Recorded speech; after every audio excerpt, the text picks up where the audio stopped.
আজি সভাৰ সভাপতি মহোদয়, প্ৰমুখ্যে বিচাৰক মণ্ডলী আৰু উপবিষ্ট সদনত বাসকল আৰু আই মাতৃসকল, কৃষ্ণ।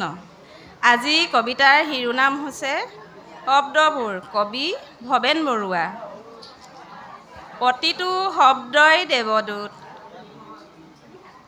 প্ৰতিটোকেই বিচাৰিব লাগিব ধূসৰ স্তব্ধতাত, য'ত জলৰাশিত একোটা সন্ধ্যা ডুবি যায় আৰু কৃষ্ণবনৰ অৰণ্যৰ ওপৰেদি হঠাতে দেখা যায় তৰা ভৰা আকাশৰ আভাস, পাখি মেলি উৰি যায় ৰাতিৰ চৰাই।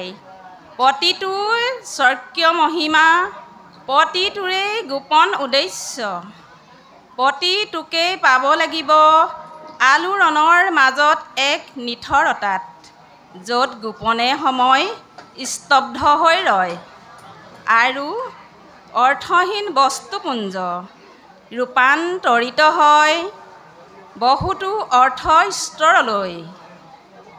প্ৰতিটো নিৰ্ধাৰিত স্থান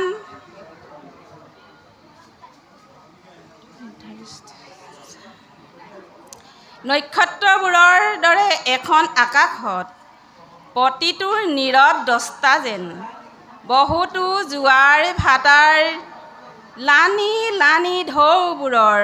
কৃষ্ণ